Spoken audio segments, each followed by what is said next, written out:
Learn the law channel में हम law of contract की सीरीज को चला रहे हैं और उसमें हम section 2 part 2B and part 2C को जल्द ही पब्लिश कर रहे हैं। आगे बढ़ने से पहले हमने सोचा कि क्यों ना थोड़ा सा रुक करके कुछ एक्स्ट्रा वर्क कर लिया जाए, इसीलिए आज इस लेक्चर 8 का नाम एक्स्ट्रा लिखा हुआ है। इस एक्स्ट्रा लेक्चर में सबसे पहले मैं आपको बता दूं कि ये लेक्चर किस संदर्भ में किया जा रहा है। आप लोगों का बहुत सपोर्ट हमें मिल रहा है, बहुत अच्छे से आप सीख रहे हैं लॉ ऑफ कॉन्ट्रैक्ट को।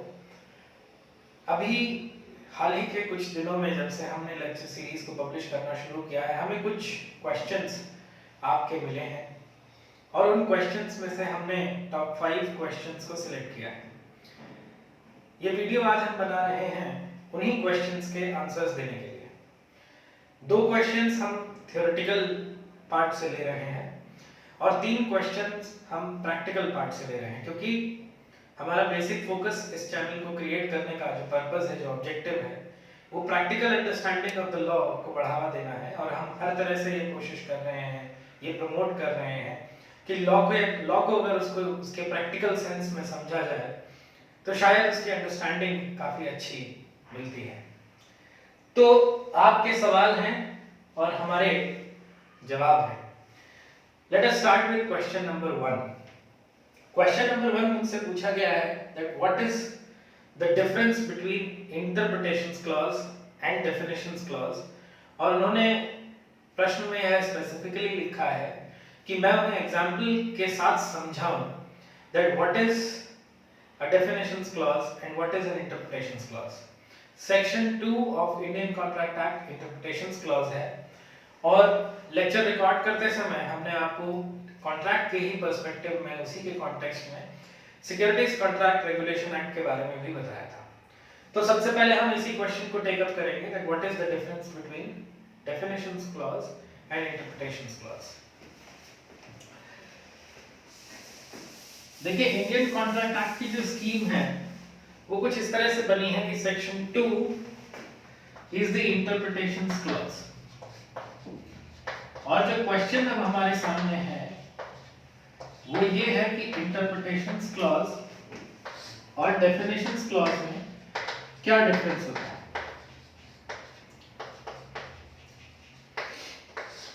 सबसे पहले मैं आपको ये बता दूं कि interpretations clause general rules of interpretation बताता है। Interpretations clause general rules of interpretation बताता है। इंटरप्रिटेशन किसके हैं?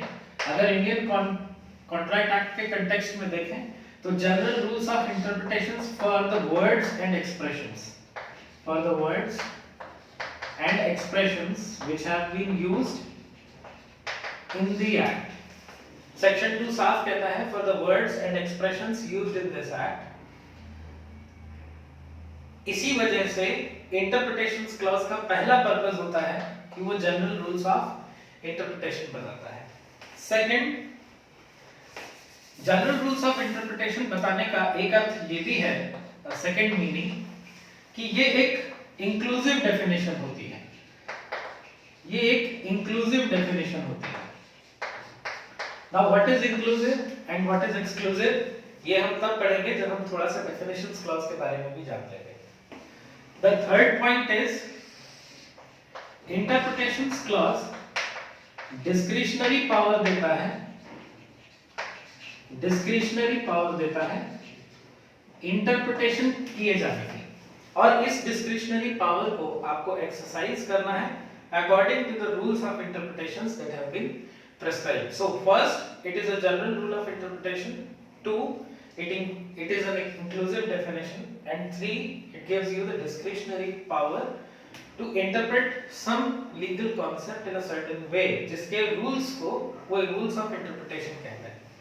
On the contrary, definitions clause सबसे पहले किसी भी legal concept को एक static मीनिंग देता है, एक स्टैटिक मीनिंग देता है। स्टैटिक का मतलब यहाँ पर ये है डेफिनेटिव। डेफिनेटिव मतलब एक फिक्स्ड मीनिंग, प्रोवाइड करना डेफिनेशंस क्लॉज का काम है। To define means to put it very static. दूसरा, डेफिनेशंस क्लॉज एक्सक्लूसिव डेफिनेशंस बताता है, यानी कि in comparison to an interpretations clause, definitions clause exclusive definitions बताता है। और तीसरा, इससे डिस्क्रिशनरी पावर को भी खत्म किया जाता है। Absolutely no discretion in interpreting the meaning of something. Now let us take this in context of the example जो हमने लेक्चर में यूज किया था। इंटरप्रिटेशंस क्लॉज को हमने लिया है section 2 of Indian contract act, और डेफिनेशंस क्लॉज को हम ले रहे हैं section 2 of securities contract regulation act 1956 के कॉन्टेक्स्ट में। अब एक बार जरा थोड़ा सा नजर डालते हैं कि सेक्शन 2 क्या कह रहा है। उसके बारे में तो हमने काफी discussion in part 2 of section 2 किया है, जिसमें सारे इंटरप्रिटेशंस क्लॉज को हमने कवर किया है और ये समझने की कोशिश की है कि किन कॉन्सेप्ट्स के लिए किस तरह के रूल्स ऑफ इंटरप्रिटेशन प्रेस्क्राइब किए गए हैं। Quickly we will jump to the definitions clause. अगर section 2A of securities contract regulation act की मैं बात करूं तो section 2A of securities contract regulation act ये कहता है that any contract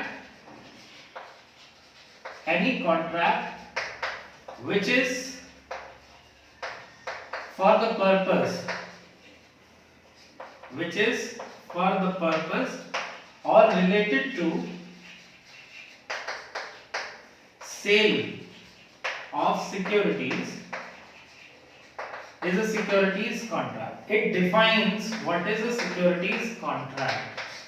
Defines what is a securities contract. देखिए इसमें साफ है कि सिक्योरिटीज कॉन्ट्रैक्ट ये डिफाइन करना चाहता है कि सिक्योरिटीज कॉन्ट्रैक्ट वो कॉन्ट्रैक्ट्स हैं, any contract which is for the purpose और related to sale of securities. इसका मतलब इसमें भी जो ये वर्ड यूज हो रहा है कॉन्ट्रैक्ट, ये section 2 of Indian contract act से ही आ रहा है। Section 2 of Indian contract act को पढ़ने से पहले जब आप सेक्शन 1 सेविंग्स क्लॉज पढ़ते हैं तो ये डेफिनेशन जो section 2A of securities contract regulation act में है, ये डेफिनेशन इसी वजह से आई है क्योंकि सेक्शन 1 हमें सेविंग देता है और सेक्शन 2 हमें ओपन एंडेड इंटरप्रिटेशन रूल्स देता है। उन रूल्स को नेगेटिवली यूज ना किया जाए, there should not be any discretion, क्योंकि अगर आप डिस्क्रिशन अटैच कर देंगे तो रेगुलेशन का सारा पर्पस ही फेल हो जाएगा। तो डिस्क्रिशन को ये कम करता है, खत्म करता है और किसी भी वर्ड को, किसी भी टर्म को securities contract under section 2A of securities contract regulation act defines that securities contract is any contract which is for the purpose और रिलेटेड टू सेल और ट्रांजैक्शन ऑफ सिक्योरिटीज। ये इसको एक ऐसी डेफिनेशन दे रहा है जिसके अलावा, अब देखिए पॉइंट नंबर 2, जिसके अलावा जो definition securities contract regulation act के सेक्शन 2A में दी गई है उस डेफिनेशन के अलावा और कोई भी डेफिनेशन वर्क नहीं करेगी in the legal system. This is what is meant by exclusion. Exclusion means although there can be many meanings to a securities contract, all other meanings are excluded and there will be only one meaning, that is a static meaning, and that static meaning will be what is contained in the provision of that particular law. So this is broadly the difference between interpretations clause and definitions clause. Now let us quickly move to question number 2. वो भी थोड़ा सा theoretical है और बड़ा interesting भी है। Question ये है कि टेक्स्ट बुक को और बेयर एक्ट को साइमल्टेनियसली कैसे यूज किया जाए। वेरी इंपॉर्टेंट क्वेश्चन कि टेक्स्ट बुक को और बेयर एक्ट को साइमल्टेनियसली कैसे यूज किया जाए। देखिए लॉ की जो शुरुआत होती है वो उसके बेयर एक्ट से ही होती है। बेयर एक्ट क्या है? Final copy of a bill है। जो बिल लेजिस्लेशन में रखा जाता है, लेजिस्लेचर में रखा जाता है और जिस बिल को मेजॉरिटी वोट या जो भी पार्लियामेंट्री प्रोसीजर है उसके हिसाब से पास किया जाता है, वो उसका फर्स्ट एविडेंस है, प्राइमरी एविडेंस है, फर्स्ट कॉपी होती है। तो बेयर एक्ट में जो प्रोविजंस होते हैं वही एक्चुअली लॉ की पूरे पर्पस को, उसके कंटेंट को, उसके फ्रेमवर्क को एक्सप्लेन करता है। लेकिन टेक्स्ट बुक्स जो हैं वो भी कई तरह की हैं, और खास तौर पे अगर मैं लॉ की बात करूं तो टेक्स्ट बुक्स कैटेगरीज में डिवाइडेड हैं। स्टूडेंट्स के लिए अलग टेक्स्ट बुक्स हैं, लॉयर्स के लिए अलग टेक्स्ट बुक्स हैं, जूरिस्ट्स के लिए अलग तरह की टेक्स्ट बुक है, रिसर्चर्स के लिए भी टेक्स्ट बुक्स बनी हुई हैं। तो डिपेंड ये करता है कि सबसे पहले अगर आप स्टूडेंट हैं अपनी कैटेगरी को आइडेंटिफाई करें कि आप इन कई तरह की कैटेगरीज में से कौन सी कैटेगरी में फॉल कर रहे हैं, और जिस कैटेगरी में आप हैं उस कैटेगरी से रिलेटेड एक स्टैंडर्ड टेक्स्ट बुक आप खरीदें। स्टैंडर्ड टेक्स्ट बुक का मतलब ये है जिसमें कंटेंट पूरी तरह से कवर्ड हो, प्लस कम से कम इतना मीनिंग, इतना इंटरप्रिटेशन हर प्रोविजन का एक्सप्लेन किया गया हो कि आपको उसका शाब्दिक अर्थ, लिटरल मीनिंग कम से कम समझ में आए। बेयर एक्ट क्या करता है, on the contrary bare act सिर्फ आपको प्रोसीजर समराइज्ड फॉर्म में बताता है, और टेक्स्ट बुक उसको थोड़ा सा एक्सप्लेन करके बताते हैं कि केस लॉज में क्या कहा गया या बाहर के कंट्रीज में क्या पोजीशन है। थोड़ा सा हिस्टोरिकल बैकग्राउंड भी टेक्स्ट बुक्स देती हैं। तो उन सारे एडिशंस को अगर आप ना लेना चाहें तो bare act will solve the entire purpose. लेकिन इन दोनों को हम मिक्स कैसे करें, इंडियन कॉन्ट्रैक्ट एक्ट के पर्सपेक्टिव में ही हम बात कर लेते हैं। जहां जहां पर बेयर एक्ट में आपको ऐसा वर्ड मिले जो आपके मन में एम्बिग्विटी या कंफ्यूजन पैदा करे, कोई भी ऐसा वर्ड बेयर एक्ट में अगर आपको मिल रहा है जिससे आपको कंफ्यूजन हो रहा है या आपके मन में एम्बिग्विटी हो रही है, कॉन्सेप्ट ठीक से क्लियर नहीं हो रहा है, उस पर्पस के लिए आप अपनी टेक्स्ट बुक को रेफर करें। दूसरा,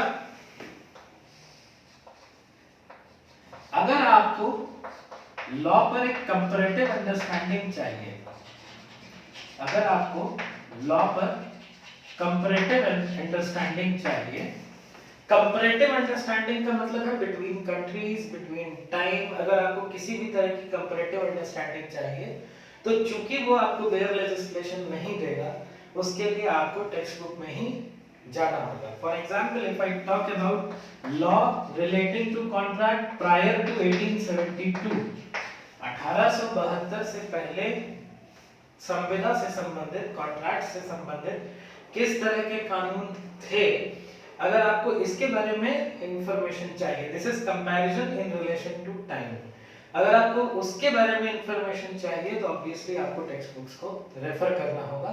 अदरवाइज जहां तक बात आती है सब्सटैंटिविटी की, तो वहां तक बेयर एक्ट्स का ही मेजर रोल होता है।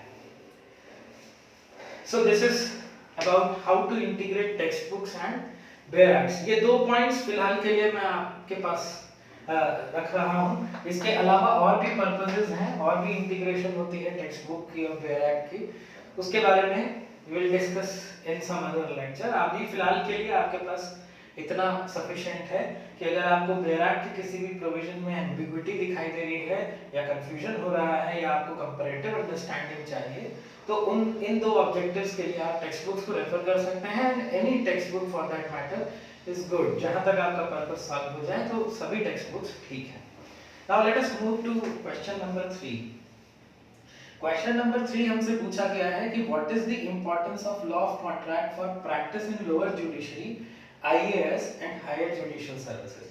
देखिए, इस तरह का क्वेश्चन ऑल्दो अभी हम आंसर कर रहे हैं, लेकिन हम आपको फिर से बता दें कि लर्न द लॉ, ये जो हमारा चैनल है, ये किसी भी सर्विसेज एग्जाम की तैयारी के लिए या किसी स्पेसिफिक पर्पस के लिए नहीं है।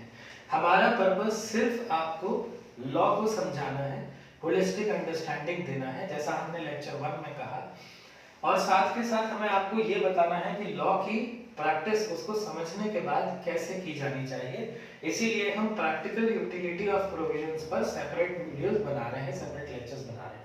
फिर भी चूंकि आपका क्वेश्चन आया है तो लेट मी आंसर इट। इसमें पूछा गया है कि लॉ ऑफ कॉन्ट्रैक्ट की relevancy lower judiciary, higher judiciary और आईएएस के लिए क्या है। लोअर जुडिशरी, हायर जुडिशरी और आईएएस के लिए क्या है। तो सबसे पहला पॉइंट तो आप इसमें ये समझ लीजिए कि लॉ तीनों पर्पसेस, तीनों सेट ऑफ सर्कमस्टेंसेस में डिफरेंट पर्पस लेकर के चलता है। सबसे पहला पॉइंट ये है कि चाहे आप लोअर जुडिशियल की बात कर लें, चाहे हायर जुडिशियल सर्विसेज की बात कर लें या इंडियन एडमिनिस्ट्रेटिव सर्विसेज की बात कर लें, तीनों सर्विसेज में, तीनों कैटेगरीज में पर्पस जो है वो डिफरेंट है। यहाँ पर अगर पर्पस 1 है तो यहाँ पर पर्पस 2 है, यहाँ पर पर्पस 3 है। इसको समझाने के लिए अगर मैं इन्हीं के एग्जामिनेशंस के कुछ क्वेश्चंस को अगर आपके सामने रखूं तो शायद मेरे ख्याल से ज्यादा क्लैरिटी आएगी। तो लोअर जुडिशरी में हमने एक ऑनलाइन थोड़ा सा रिसर्च किया और राजस्थान जुडिशियल सर्विसेज के मेंस के क्वेश्चन पेपर से एक क्वेश्चन आपके सामने लेके आए हैं। राजस्थान जुडिशियल सर्विसेज में इन्होंने पूछा है that what objects are unlawful, what objects are unlawful, mains का पेपर है what objects are unlawful। एक क्वेश्चन ये है जो राजस्थान जुडिशियल सर्विसेज के मेंस के एग्जाम से है, आरजेएस। एक क्वेश्चन हमने हायर जुडिशियल सर्विसेज से सिलेक्ट किया है और ये उत्तराखंड हायर जुडिशियल सर्विसेज का है। इसमें पूछ रहे हैं डिफाइन कंसेंट, डिफाइन कंसेंट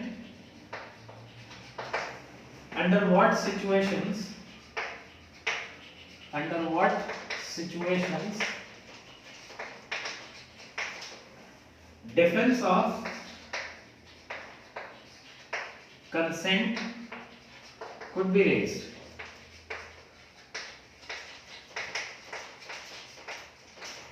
ये हायर जुडिशियल सर्विसेज उत्तराखंड का क्वेश्चन है। एक क्वेश्चन हमने आईएएस मेंस से भी लिया है। आईएएस में जो लोग लॉ ऑप्शनल लेते हैं, आईएएस का यूपीएससी 2019 लॉ पेपर 2, इसमें क्वेश्चन जो पूछा गया काफी लंबा है, मैं उसको ओरली आपको सुना दे रहा हूँ। The law of contract is not the whole law of agreements, nor it is the whole law of obligations, but it also deals with the rights and obligations of both। इनके link हम आपको description box में दे देंगे, you can go through the questions। इसमें पूछ रहा है कि लॉ ऑफ कॉन्ट्रैक्ट जो है वो ना तो लॉ ऑफ ऑब्लिगेशंस है ना ही लॉ ऑफ कॉन्ट्रैक्ट है पूरा, लेकिन वो इससे डील जरूर करता है। यानी कि जो हमने लेक्चर 1 में कवर किया है, जो हमने लेक्चर 1 में कवर किया है which is preamble, ये क्वेश्चन preamble पर ही बेस्ड है। लर्न द लॉ चैनल की शुरुआत हमने की थी आपको होलिस्टिक अंडरस्टैंडिंग देने के लिए। यहाँ से आप लॉ को सीख लीजिए, समझ लीजिए, उसकी प्रैक्टिकल यूटिलिटी को अंडरस्टैंड कर लीजिए और उसके बाद आप उसको किसी भी पर्पस पे अप्लाई करेंगे वो काम करेगा। फॉर एग्जांपल यहाँ पूछा जा रहा है define consent under what situations defence of consent could be raised. ये voidability on the basis of free consent की बात कर रहा है और कुछ भी नहीं है। What objects are unlawful, unlawful का मतलब है what are preliminarily lawful and then become unlawful.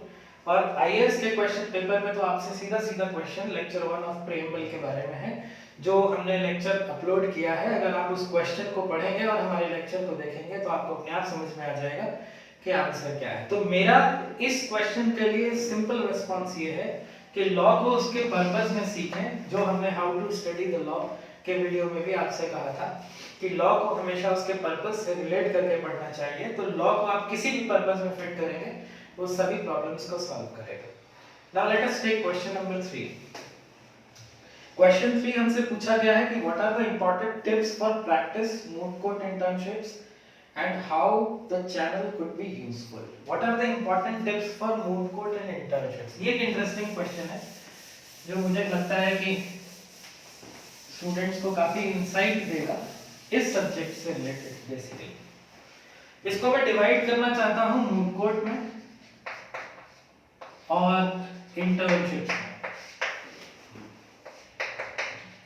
Move court में और इंटर्नशिप्स में। सबसे पहले बात कर लेते हैं मूव कोर्ट की। देखिए मूव कोर्ट कॉम्पिटिशन्स जो लॉ यूनिवर्सिटीज और कॉलेजेस में होते हैं, उनमें जो मेरे हिसाब से बहुत बेसिक पार्ट्स हैं वो है कि आप ज्यूरिसडिक्शन ऑफ कोर्ट कैसे सिलेक्ट करते हैं, नंबर 1। नंबर 2, आप इश्यूज क्या क्या रेज करते हैं, और नंबर 3, आप आर्ग्यूमेंट्स किस तरह के देते हैं। अब इन तीनों चीजों को अगर आप देखें तो ये जुरिस्डिक्शन, इश्यूज एंड आर्ग्यूमेंट्स, ये total understanding of practical utility पर बेस्ड है। तो अगर आप हमारा लेक्चर देखेंगे on practical utility of preamble, तो आपको समझ में आ जाएगा, जैसा हमने आगे भी कवर किया, सेक्शन 2 में भी कवर किया, कि सब्जेक्ट मैटर क्या है, पार्टीज कौन है, इसके बारे में कोर्ट एक प्रिलिमिनरी ओपिनियन बताती है। तो जिस फॉर्मेट में हम अभी अपने लेक्चर्स चला रहे हैं, वो मूट कोर्ट के पर्पस को तो डेफिनेटली सॉल्व कर देगा, मूट कोर्ट के पर्पस को डेफिनेटली सॉल्व कर देगा। अगर आपने इंडियन कॉन्ट्रैक्ट एक्ट या जो भी सब्जेक्ट्स हम टेकअप करेंगे, उनकी पूरी प्लेलिस्ट आपने पेशेंटली देखी होगी और साथ के साथ अपने काम के नोट्स बनाए होंगे। इंटर्नशिप्स में एक जो सबसे ज्यादा हमें फायदा लगता है वो ये कि आपको प्रैक्टिकल एक्सपोजर मिल जाता है, और इस प्रैक्टिकल एक्सपोजर का मतलब प्रैक्टिकल एक्सपोजर टू लॉ नहीं है, practical exposure to actual practice है। It is not practical exposure to the law, it is practical exposure to practice of the law। तो प्रैक्टिस का एक आपको एग्जाम्पल मिल जाएगा।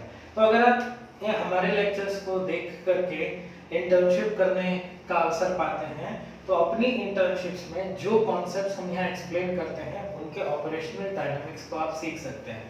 Internship can be a very good opportunity where you can just go and explore the practical aspects of law which are actually in motion।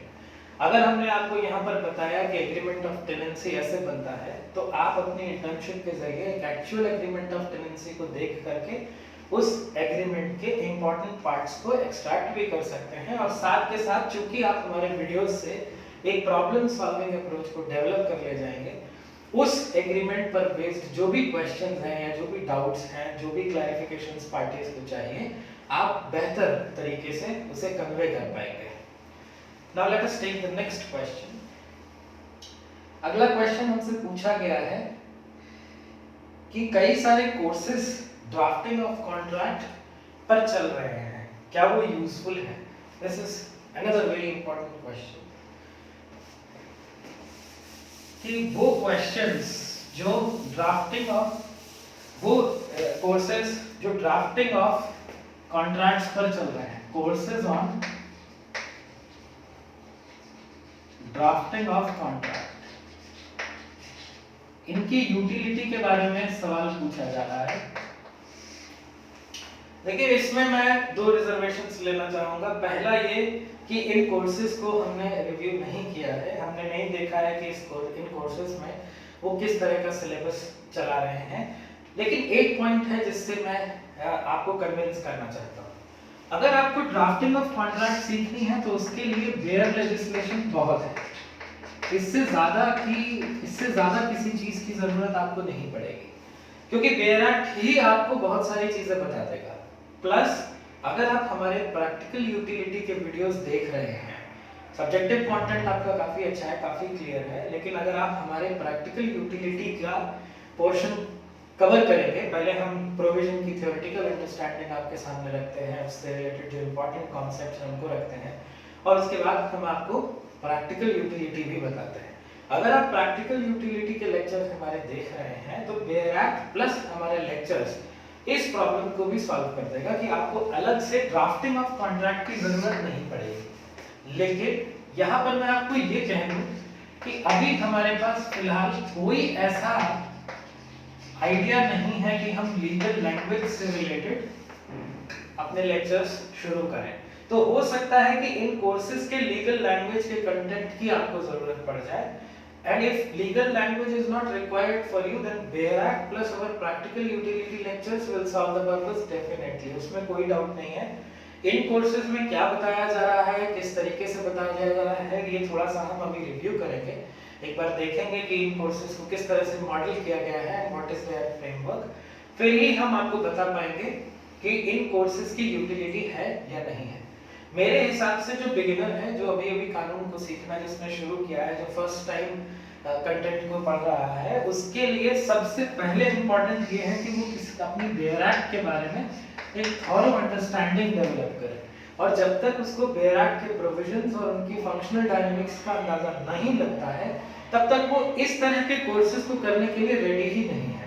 देखिए, MBBS हो या BTech हो या बैचलर ऑफ इंजीनियरिंग डिग्री हो, कोई भी degree हो, सबसे पहले आपको सब्जेक्टिव नॉलेज लेनी होती है और फिर तभी आप टास्क सॉल्विंग स्किल्स को डेवलप करते हैं। तो इन कोर्सेज का लिमिटेड यूटिलिटी ये है कि ये कोर्सेज आपको फंक्शनल डायनामिक्स सिखाते हैं। उसके लिए हमारे जो प्रैक्टिकल यूटिलिटी के सेशंस हैं, I think they will solve the purpose. उसके लिए अलग से किसी और कोर्स को फॉलो करने की आवश्यकता आपको नहीं पड़ेगी, subject to that you don't have a requirement of legal language। अगर आपको लीगल लैंग्वेज की रिक्वायरमेंट है देन ऑब्वियसली आपको इन कोर्सेज से हेल्प मिल सकती है। प्रैक्टिकली ये है आपके लिए कि आप हमारे जो लेक्चर्स हैं उनको टाइम बाउंड तरीके से फॉलो कर लीजिए, पूरी प्लेलिस्ट को वॉच करिए, स्किप ना करिए, क्योंकि स्किप करने से ये होता है कि कोई कॉन्सेप्ट आज अगर आपसे छूट जाएगा तो प्रॉब्लम सॉल्विंग स्किल्स में आप उसको याद नहीं कर पाएंगे, और अगर आप याद नहीं कर पाएंगे तो सिमेट्री ऑफ जो फ्लो ऑफ थॉट है वो ब्रेक हो जाएगा and it will not solve the purpose.